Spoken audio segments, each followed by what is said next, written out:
എല്ലാവർക്കും നമസ്കാരം. എൻ്റെ പുതിയ ചാനലായിട്ടുള്ള വസുദൈവ കുടുംബകം ഓൾ ഇസ് വെൽ എന്ന ഫാമിലിയിലേക്ക് എല്ലാവർക്കും സ്വാഗതം. എൻ്റെ പേര് ശാരിക. ഞാനൊരു ഇംഗ്ലീഷ് ടീച്ചറാണ്. ആത്മീയമായിട്ടുള്ള കാര്യങ്ങളിലെല്ലാം ഒരുപാട് താല്പര്യമുള്ളതുകൊണ്ട് തന്നെ വളരെ നാളുകളായിട്ട് ആഗ്രഹിക്കുന്ന ഒരു കാര്യമാണ് ഒരു യൂട്യൂബ് ചാനൽ തുടങ്ങുന്നത്. അപ്പോൾ ഇതിൻ്റെ കോണ്ടൻറ്റ് ബേസ് ആയിരിക്കേണ്ടത് സ്പിരിച്വാലിറ്റി ആവണം എന്നുള്ള ഒരു ആഗ്രഹം ഉണ്ടായിരുന്നു. അതുകൊണ്ട് തന്നെ ഇങ്ങനൊരു ചാനൽ തുടങ്ങുന്നതിൻ്റെ പ്രധാനപ്പെട്ട കാരണം ഒരുപാട് അറിവുകൾ നേടണമെന്ന് ആഗ്രഹമുള്ളവരാണ് നാം ഓരോരുത്തരും. അപ്പോൾ ഓരോ ദിവസവും നമ്മൾ ഒരുപാട് അറിവുകൾ നേടുന്നുണ്ട്.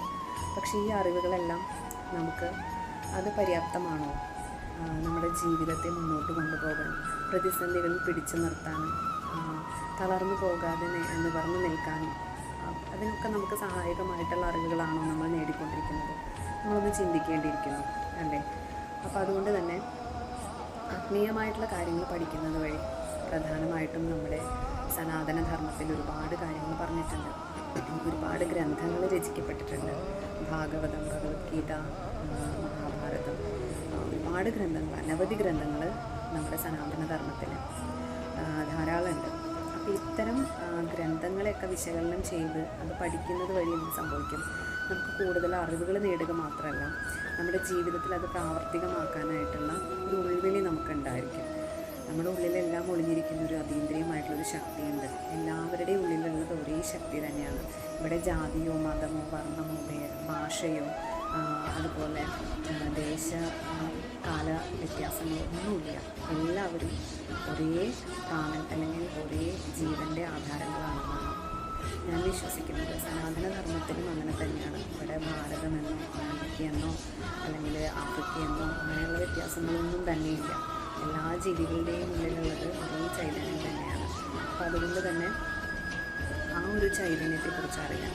നമ്മുടെ ഉള്ളിലുള്ള ആ അതീന്ദ്രിയമായിട്ടുള്ള ശക്തികളെ തിരിച്ചറിഞ്ഞ് നമുക്ക് മുന്നോട്ട് പോകാനായിട്ടത് പ്രേരണയാവും. അതുമാത്രമല്ല, സാധാരണഗതിയിൽ എല്ലാവരും ചിന്തിക്കുന്നത് എന്താ, ഭാഗവതം, ഭഗവത്ഗീത ഇതൊക്കെ ഒരുപാട് പ്രായമായിട്ട് പഠിക്കാം, അല്ലെങ്കിൽ അത് ഒരു കുറച്ചുകൂടി ഏജ്ഡായിട്ട് നോക്കേണ്ട കാര്യങ്ങളാണ് എന്നുള്ളതാണ്. ഒരു റിട്ടയർഡ് ലൈഫിലേക്ക് വേണ്ട കാര്യങ്ങളാണെന്നാണ് സാധാരണ എല്ലാവരും ചിന്തിച്ച് വെച്ചിരിക്കുന്നത്. പക്ഷെ അങ്ങനെയല്ല.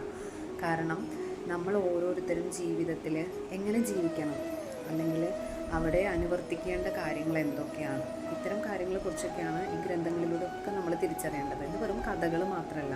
ഈ കഥകളിലൂടെ നമ്മളുടെ ഓരോരുത്തരുടെയും ജീവിതം എങ്ങനെയാവണം, എന്തൊക്കെ കാര്യങ്ങൾ നമ്മൾ ചിട്ടപ്പെടുത്തണം എന്നുള്ള കാര്യങ്ങളെല്ലാം ആചാര്യന്മാർ പറഞ്ഞു വെച്ചിട്ടുണ്ട്.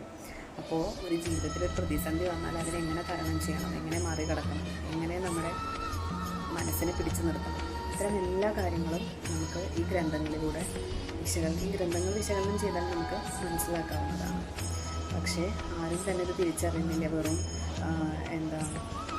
മതഗ്രന്ഥങ്ങൾ എന്ന രീതിയിൽ അതിനെ മാറ്റി വയ്ക്കുകയാണ് ചെയ്യുന്നത്.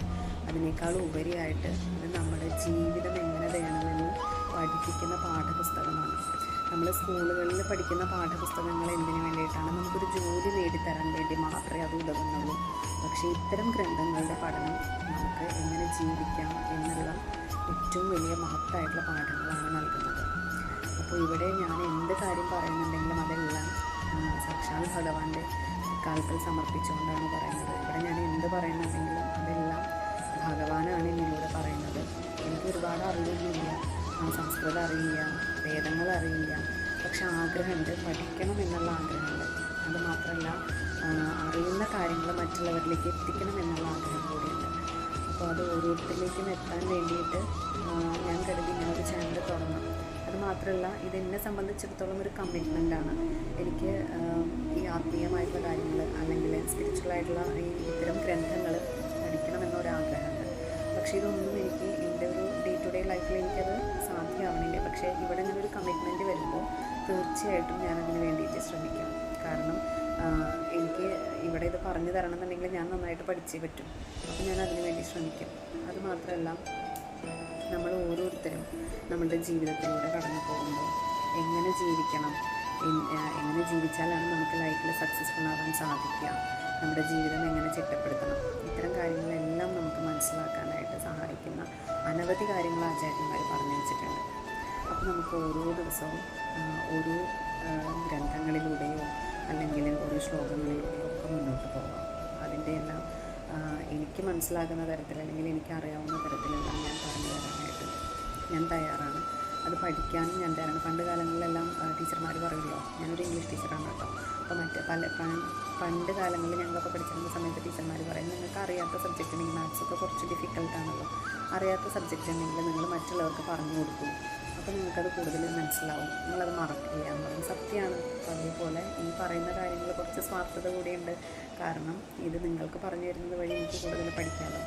അപ്പോൾ ഇത്തരത്തിലുള്ള ഒരു ഗിവ് ആൻഡ് ടേക്കാണ് ഇവിടെ നടക്കുന്നത്. എനിക്കറിയാത്ത കാര്യങ്ങൾ എനിക്ക് തെറ്റുപറ്റുന്നുണ്ടെങ്കിലും നിങ്ങളത് പറഞ്ഞു തരണം. അതുപോലെ ഇവിടെ പറയുന്ന ഓരോ കാര്യങ്ങളും ഭഗവാന്റെ കാൽക്കൽ ഞാൻ സമർപ്പിക്കുകയാണ്. ഭഗവാന്റെ കൂടെ എല്ലാം ആഗ്രഹിച്ച രീതിയിൽ തന്നെ മുന്നോട്ട് പോകാനായിട്ട് സാധിക്കട്ടെ എന്ന് പ്രാർത്ഥിക്കുകയാണ്. അപ്പോൾ ഇന്ന് വൃശ്ചികം പിറക്കുകയാണ്, അതായത് മണ്ഡലമാസം ആരംഭിക്കുകയാണ്. അപ്പോൾ ഒരു വ്രതകാലത്തിൻ്റെ തുടക്കമാണെന്ന്. അപ്പോൾ ഇങ്ങനെയൊക്കെയാണ് നമ്മൾ ഒരു 41 ദിവസത്തെ വ്രതാനുഷ്ഠാനങ്ങളിലൂടെ കടന്നു പോകുമ്പോൾ എന്തൊക്കെ കാര്യങ്ങൾ ശ്രദ്ധിക്കണം, മാനസികമായും ശാരീരികമായും എന്തൊക്കെ മാറ്റങ്ങളാണ് നമ്മുടെ ജീവിതത്തിൽ വരുത്തേണ്ടത്, അത് നമ്മുടെ ആ ഒരു ജീവിതത്തിനെ, ഇനി ബാക്കിയുള്ള ജീവിതത്തിനെ അതെങ്ങനെയൊക്കെ ബാധിക്കും, അതെങ്ങനെയൊക്കെ കൊണ്ടുപോകാൻ നമ്മളെ സഹായിക്കും, ഇത്തരത്തിലൊരു ദീർഘവീക്ഷണത്തോട് കൂടിയിട്ട് തന്നെ ആവട്ടെ ഇന്നത്തെ ഈ ഒരു ചർച്ച അല്ലേ. നമ്മുടെ ഈ ജന്മം സാർത്ഥകമാക്കാനായിട്ട് എന്ത് വേണം? നമ്മൾ നാമം ജപിക്കണം, അതോടൊപ്പം ഭഗവത് കഥകൾ പറയണം, ഭഗവത് കഥകൾ കേൾക്കണം. അപ്പോൾ ഇത്തരം കാര്യങ്ങളിലൂടെ എല്ലാം നമ്മൾ പോകുമ്പോൾ സ്വാഭാവികമായിട്ടും നമുക്ക് നമ്മുടെ മാനസികമായിട്ടുള്ള ആത്മീയമായ തലങ്ങളിലെല്ലാം ഒരുപാട് വ്യത്യാസങ്ങൾ വരും. അത് നമ്മുടെ ജീവിതത്തിലും പ്രതിഫലിക്കുന്നതാണ്.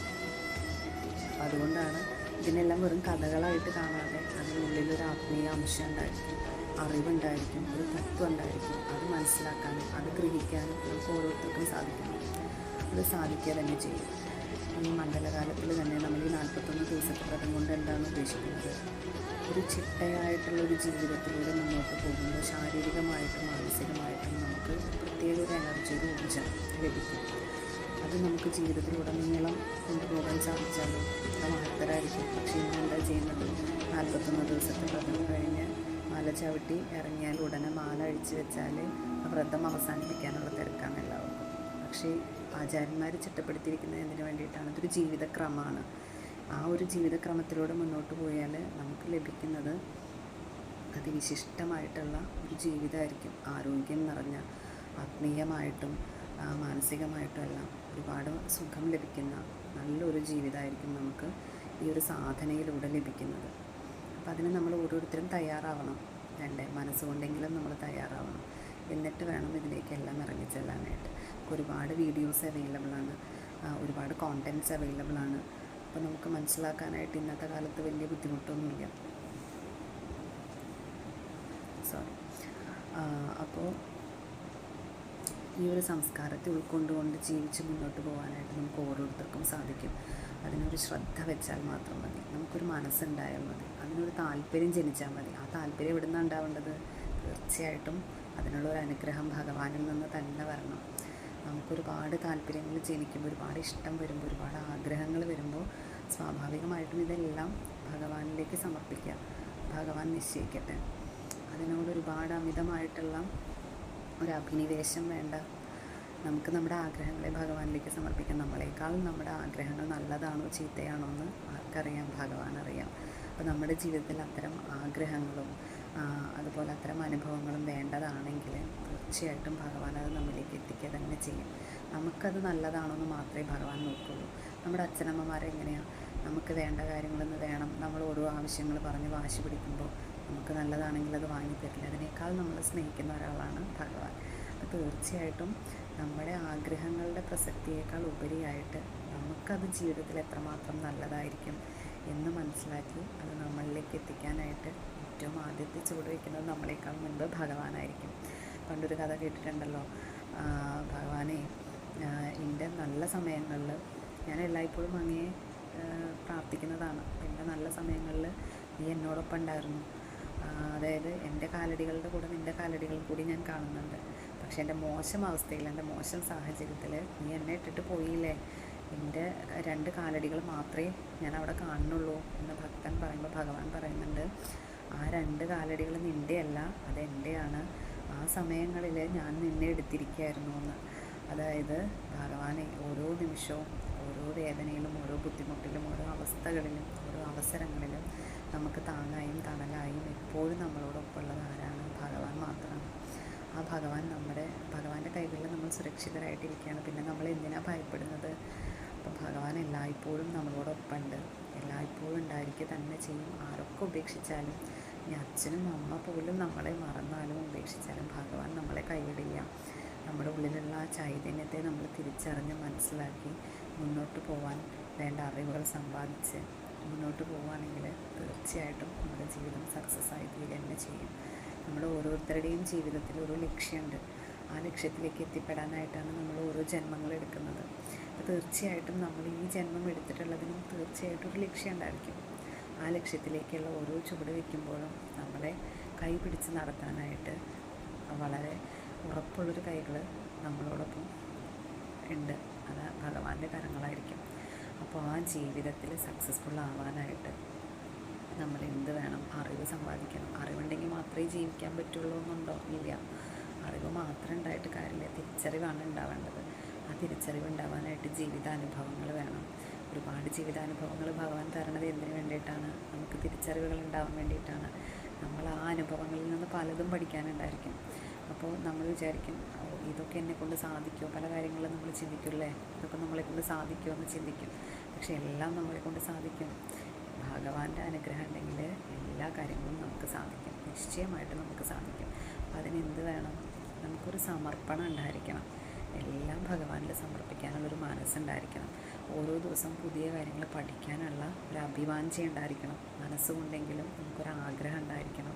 എനിക്കറിയണം, തിരിച്ചറിവ് നേടണം. അറിവുണ്ടായിട്ട് കാര്യമില്ല, തിരിച്ചറിവുണ്ടാകണം. ഓരോ നിമിഷവും പുതിയ പുതിയ കാര്യങ്ങൾ പഠിക്കാൻ നമ്മൾ തയ്യാറാവണം. ഇന്നലകളിൽ നിന്ന് നമ്മൾ പാഠങ്ങൾ ഉൾക്കൊള്ളണം.